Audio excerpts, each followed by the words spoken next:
Good morning. I'm Liz Gaines from the Osborne Association. I'm also 9 years older than Joanne, so I have to look at my notes. So I'm delighted at the opportunity. Reentry is what we used to call astronauts landing, but implicit for people leaving prison is the idea of going home. Home implies an actual place, and there's no need to rehash the problem of housing and homelessness for people leaving prison, but it's been partly driven, and we need to be aware of it, by specific criminal justice policies. One was the virtual elimination of work release, which was, by every means that you would look at it, the single best way to transition people to home and to housing. We've limited who can have it, when they can have it, where they can have it, and it has the elimination of it, or virtual, has no doubt led to increased lack of housing. Also, the extreme sentences that we give to people. They're aging in prison now. Their family ties have been frayed over the years. If you're in prison for a long time, you won't have enough quarters of earning outside to be eligible for Medicare or Social Security. And you're coming out much later, and you're facing now age discrimination if you want to work, in addition to the usual discrimination for people with criminal records. We've also built prisons hundreds of miles away from where anybody lives, so that keeping connected to families is made more difficult. And the families who might be willing to provide support, often in terms of concentration of poverty of people who go to prison, often cannot afford it. Even though DOCS has made strides, sort of including reentry in their mission, prison cannot and does not really prepare people to find or maintain housing. Landlords don't send leases into prisons. Yet everyone needs a place to go home where somebody's happy to see you. You know, the day that my kid's dad was released from prison 7 years ago, there were four of us went there to greet him. We'd waited weeks for parole, after his parole was granted, to be approved, have the residence, my son's residence in North Carolina, to be approved. You could tell it's North Carolina because the parole agent gave us a big lecture about making sure that our guns were not in the parlor. When his dad finally walked out, we loaded the car with his boxes of papers and photos and books. He gave away everything else. And we stopped at the first rest area so he could take off his prison blues and shoes, put on new clothes. We got off the highway to Ruby Tuesday so he could order food he wanted. The only shadow on the day was when he walked out, there was another man who walked out with all of his possessions in a pillowcase. He was put in a DOC van, taken to a bus stop. I have no idea where he went, but it comes back to me how many people leave that way. We take a family-focused approach to all of our work. Families are the reentry program of first and last resort, and that family support is dependent on maintaining ties during incarceration, usually. And we've been delighted that both the legislature and DOCS have funded us to provide a whole range of family programs over the last 25, 30 years that have kept people somewhat connected.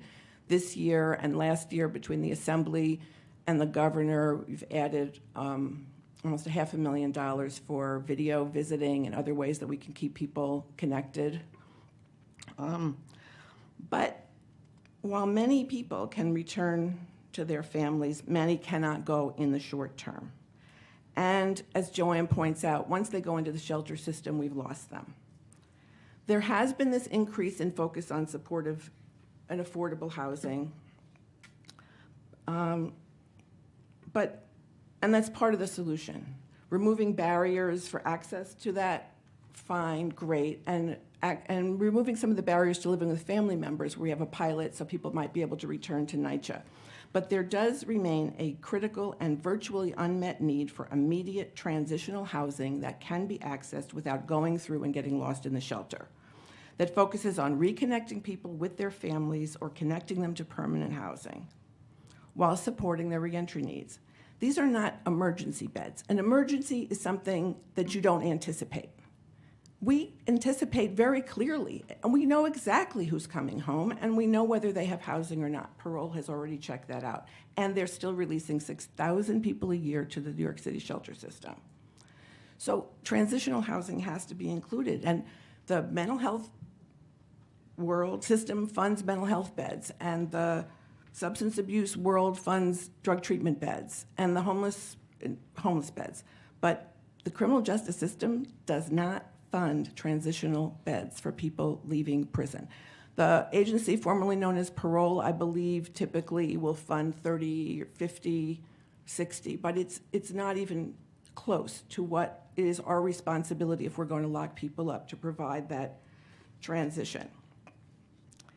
Transition, and you also have to understand, this is not, again, it's not emergency and it's not a surprise, but it's a very specific need. And sometimes we've been opposed by our own colleagues in the supportive housing and homelessness world because they're thinking about people who are chronically homeless and focusing on the problems that transitional housing isn't really need. But I don't know if you've ever flown out of Minneapolis Airport, but when you come through there, you have to take off your shoes and all that stuff and put it all down in the thing, and your laptop comes out, your gels and whatever. You come through the other side. They have this great sign. It says it's your recombobulation area. You don't even have to define recombobulation, right? It's really obvious to pull it all together. That's what people need when they come home from prison. Whether they're going home honestly to their wife or their kids or their parents or their partners, you need to recombobulate. It's a real specific need. It's not an accidental one. And those transitional needs are important wherever people are living. And at this time, there is no funding for anything like that. All of your capital funding supports the billions, the millions, whatever, very carefully defined so that supportive, affordable housing is in the mix, and transitional housing is, as far as we can tell, not. And we've been looking because the governor and legislature generously supported us in redeveloping the Fulton Correctional Facility in the Bronx into a community reentry center. We had originally proposed 60 to 70 transitional beds. Given the need, we're prepared to go to 4 floors and 125, but we cannot figure out where the operating or capital funding would come from. There is transitional housing essentially funding in what we call homeless shelters. And I have to say that DHS has been quite interested in supporting our effort to build these beds, but remember they are now part of the shelter system, which limits significantly our ability to place people that we would like to place, because we're not proposing a homeless shelter. We're proposing, like what my friend over here has been nudging me for about 10 years now. Yes. That we should do housing. It's a different thing. It's a program. It's a community. It's mentoring. It's more than a shelter. DHS has been actually quite interested in helping us create a somewhat different model where the referrals could come from docs, meaning we could, and I have an agreement from docs that they would work with us to refer the people we want to have there, which is a huge progress. But still, it has to be people who would otherwise go through the shelter system who are homeless. It can't be for somebody who's been couch surfing for a week and it's not working out, it's a bad situation. Those people we would not be able to take in those kind of beds. So, I don't want to take up too much time. So, the most critical for us at the moment is elder reentry housing. And that is something we would like to do there. We have a unfunded but nonetheless vigorous elder reentry initiative at Fishkill and Sing Sing, working with people who are 60 and over in a discharge plan. People for whom we do come up with a plan are much more likely to make parole after 10, 15, 25, 35 years. Still challenging. Nursing homes, supportive housing, their background checks. People who've been in prison for 25 years do not ace background checks. But it's a critical issue. It's the fastest growing population in our state system are people aging in prison because of our extreme sentencing. access to particularly specific housing is critically important. If we did not have the castle and my ability to fall on the steps and beg to please take this person, I got 3 calls from parole commissioners in the last month asking us to please find housing for people who they were releasing after, in one case, 42 years, and didn't want to send him to the shelter. Yeah, good thinking, but you could take him. Yeah, we took him. Thank you. So the last thing that I want to say is that families could, with certain kinds of supports, provide more of this so that we don't have to keep building things. We have been arguing, in the family court system, in the family court world, it used to be foster parents had to be strangers. We would not pay family members to be foster parents. We then developed kinship foster care. May I suggest humbly that we could have kinship reentry, where instead of paying, I love the SEPS vouchers and the HASA vouchers and all those things, Section 8, it's great, but there'd be a lot more families that could take people home if they could afford to do so. And the ability to give those vouchers or some kind of stipend, something to families, I attached an addendum to my describing a pilot project that we've been trying to recommend for about 8 years. Something like where we actually consider the option of kinship reentry housing and do something like that. So in the end, I only have 3 recommendations. You had many more. 1, expand work release in terms of the number of people to serve and the crimes in their histories for which they could be served. Nobody should be released directly from maximum security housing. It makes no sense. They're coming out anyway. Let them save some money, get a job before they come home, and their families are much more likely to have them come home. Second, please establish a kinship reentry pilot program, and then make sure that all funding of housing includes an option to be able to draw down capital and operating support for justice-related transitional housing. People are allergic to the word. You could call it residential reentry housing. I don't care what you call it. But Fulton and many other providers could be offering an extraordinary program that would, our 125 beds maybe would only serve 250 people a year out of 6,000. It doesn't seem like much. And of course I attached to my testimony details about what we would like. But the point is that unless the housing money includes it and understands that this is not, our people are not the chronically homeless, it's a different population, it requires a different kind of housing, we would be extremely grateful if you could support that. Thank you. Mrs. Sepulveda, Your Honor. Yeah, just a quick question on the kinship. I have a brother who's been incarcerated now for 24 years. On this kinship reentry, I speak my interest. You said you have a pilot program in existence already? No, we've been trying to get one funded for 8 years. And how much funding? It's described in my addendum, but we're suggesting to do a pilot of about $500,000 where families, starting to see how it goes, family would get $500 a month for 6 months, and then a bonus of another $2,000 or $3,000 at the end of a year if the person has remained out and housed. We're sort of bringing the power of family into reentry support by doing that. The 6 months and it can't be counted toward their incomes, so their other benefits don't get reduced. Right. But we think that would make all the difference in the world. My children's father, who after 25 years, and we can't get him into a nursing home because of his criminal record, he has dementia. He's living with one of my stepdaughters. If I weren't sending her $500 a month, there is no way that she could have made room for him in her home. And so that's the idea, would be to have families get that kind of support. The amount is, we just suggested that for $500 a month for 6 months, $3,000, but also the idea that there's since everybody loves pay for success and all those ideas, that there's like kind of a bonus at the end where people can actually be part of the process. It could be done many, many ways. It doesn't have to. We had proposed that we would administer something like that for the ATI folks who could do that. I don't care who does it, but when you consider how many people are being released to shelters, we have a program at Queensborough, family-focused reentry program for people going home. We work really hard and discover that about half the people that think they're going to the shelter, if we actually re-engage their families and help them get whatever benefits they might be entitled to, they're much more willing to have people come home. So, I mean, your point, and you were so gracious to our young people. Thank you very much. We think there's a lot of ways to do it. We have one proposal for it, starting as a pilot. Clearly, it's less expensive than all of the other options on the table. This pilot program, do you have any empirical data from any other state may have a similar program? Sweden. It's a very big state, yes.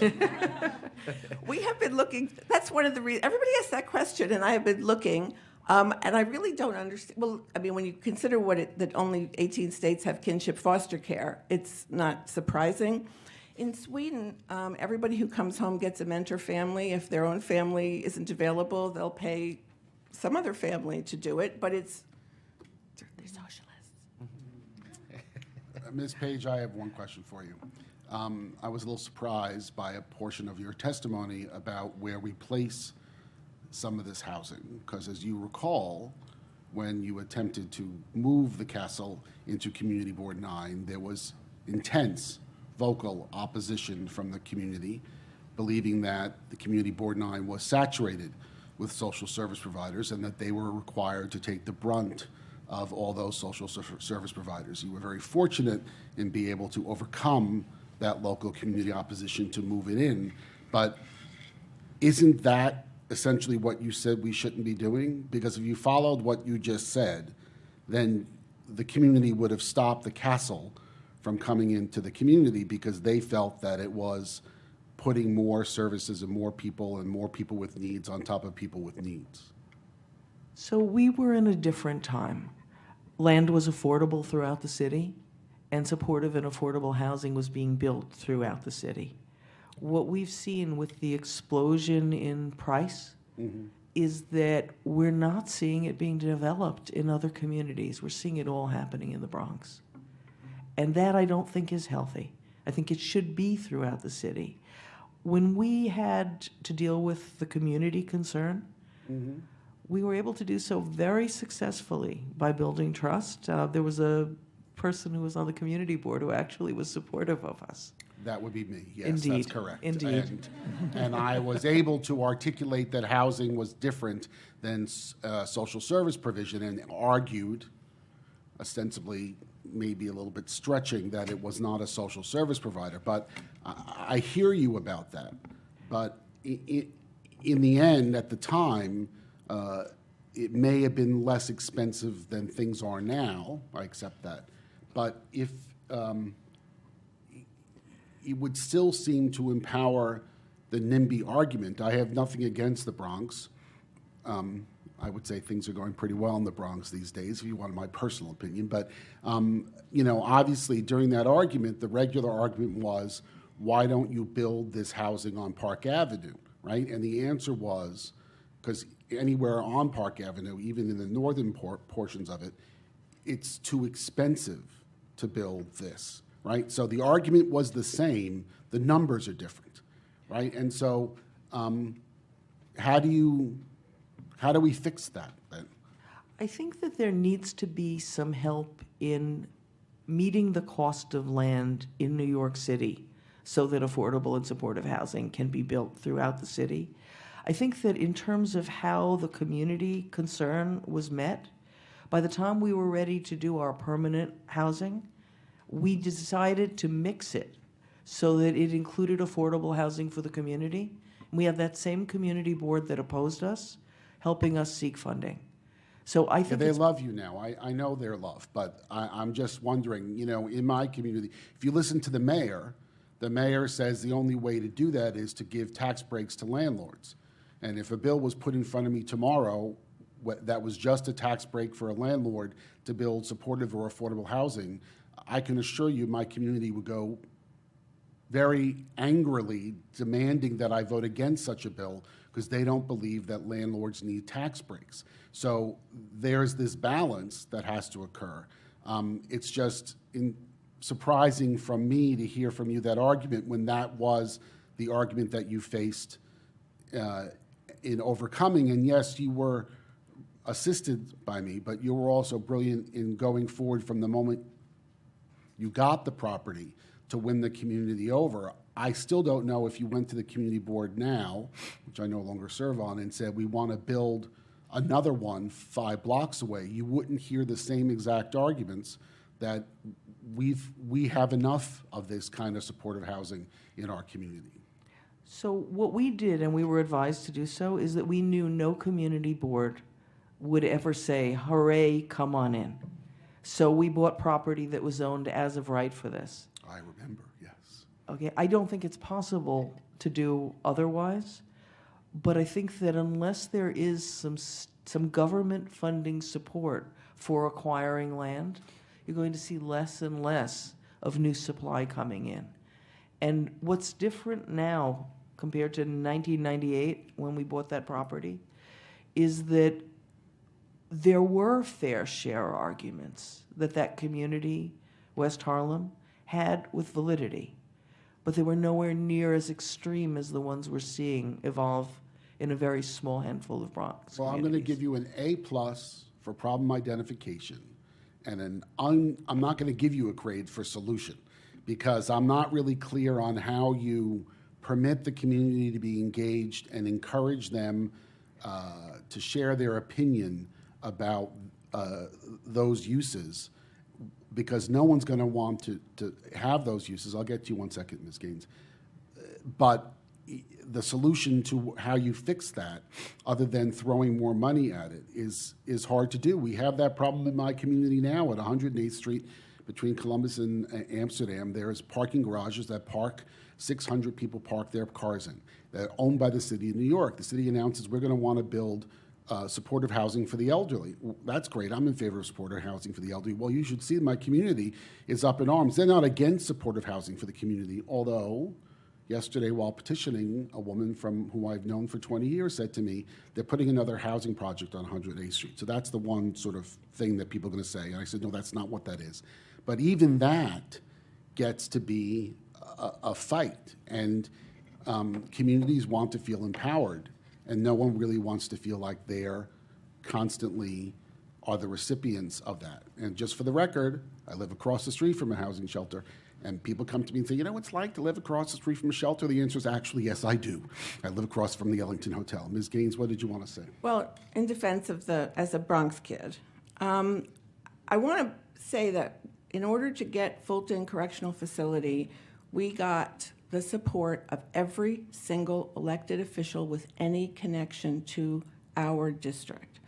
The community board, the state senator, our assembly person, every single one signed on for our proposed redevelopment of the prison. We engaged in a year-long community process. It matters that people like the New York Times stopped calling people ex-offenders and started talking about returning citizens. It mattered that there was a world out here beginning to talk about it. And it mattered that the people in the Bronx didn't act like we were going to be importing aliens. And by that I mean,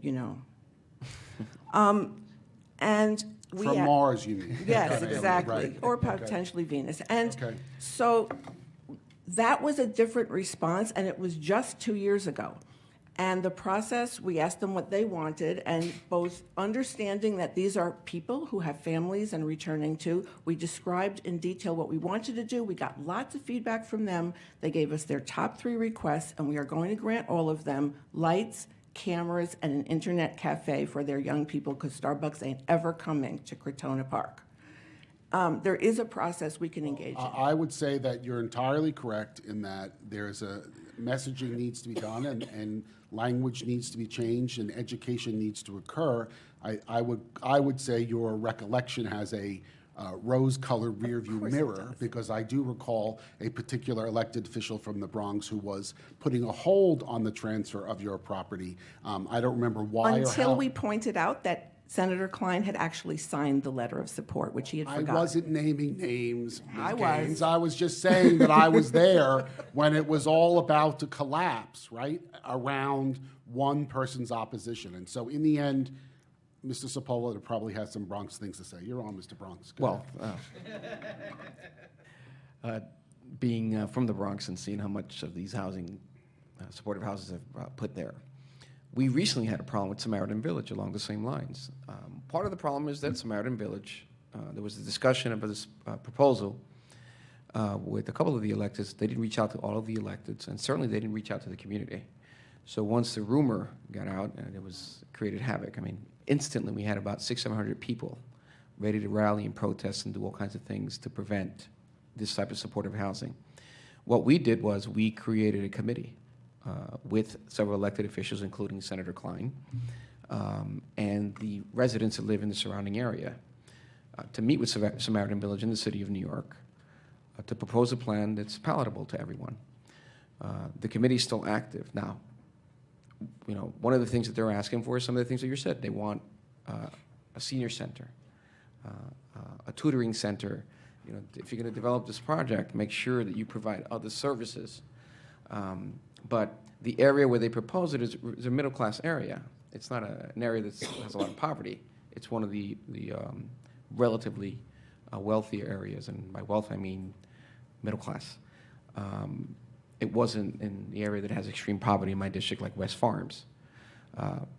But the problem that the community has is that, you know, they hear the term supportive housing, prisoners, and former people in correction facilities, and they go ballistic. And when they don't feel like they're being included, then we have this major problem. Mm-hmm. And we still have this major problem.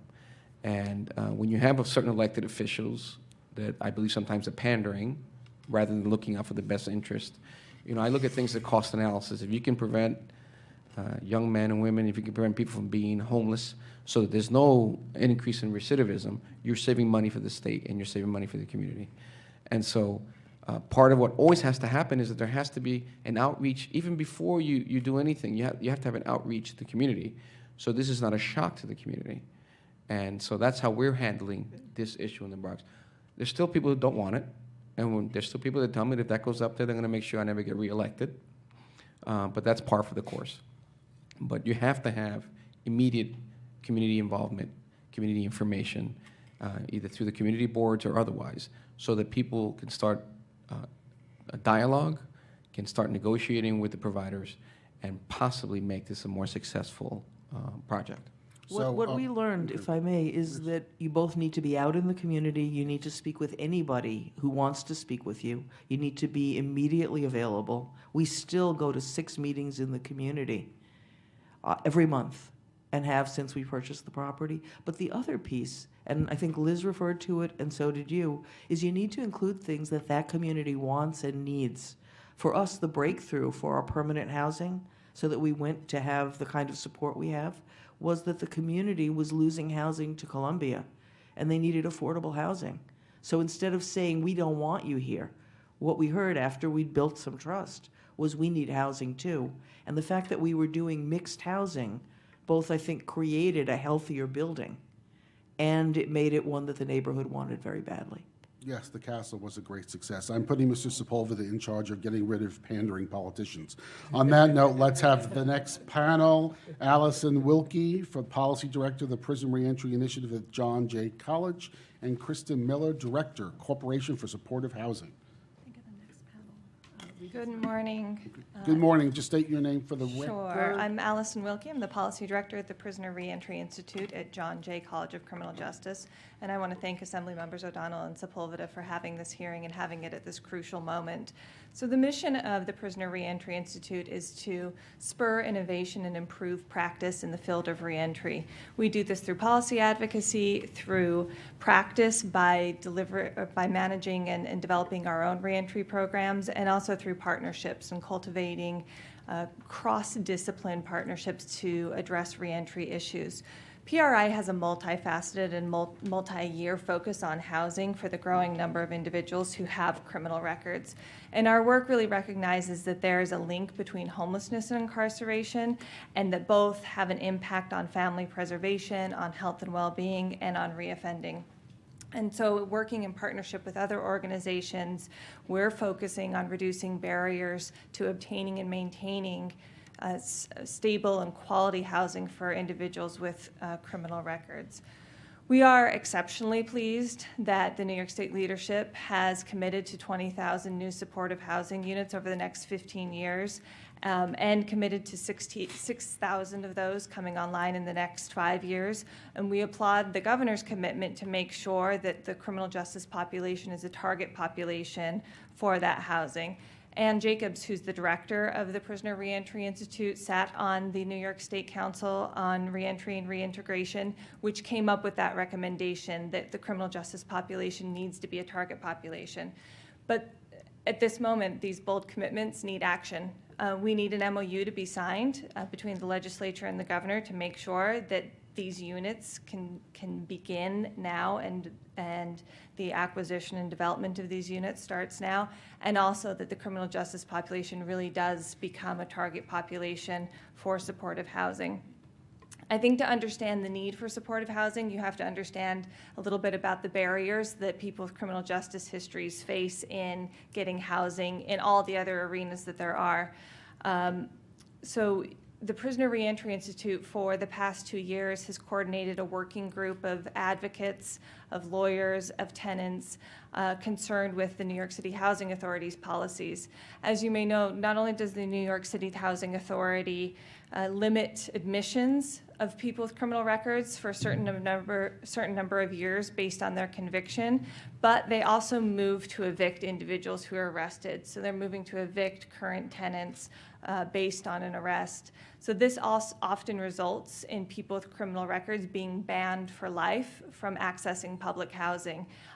Right now, there's over 5,000 individuals who are on that permanent ban list in New York City, and they're on that list even though they may not pose a risk to safety or danger any longer, and on that list despite the fact that being with their families may reduce their risk of recidivism, and that they might be able to contribute to their families and their communities if they were able to live with their families. The New York City Housing Authority is working on changing this policy, and they've been very receptive to our recommendations.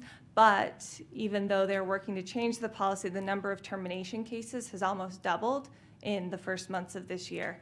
So New York City housing, public housing, which is housing of last resort for a number of people, is just not available for many people who end up in the criminal justice system. So those seeking to rent or find their own apartment who have criminal justice histories also face barriers. There's rampant discrimination, and there are no protections under city and state law for housing discrimination based on criminal records. A person who is denied housing because of their criminal record, no matter how attenuated, no matter how unrelated to their tenancy, has no recourse under city and state law. And so these barriers result in people with criminal records being forced into unsafe, illegal, and unstable housing options. A few years ago, PRI investigated three-quarter houses here in New York. Three-quarter houses are unlicensed, privately operated, for-profit residences that advertise treatment and programs, and they accept the public shelter allowance or other benefits in exchange for housing. And what our report, based on interviews with people living in three-quarter houses, found is that these are unsafe conditions. They're overcrowded. They're often pushing people into programs that are unnecessary simply because it is the only housing option available.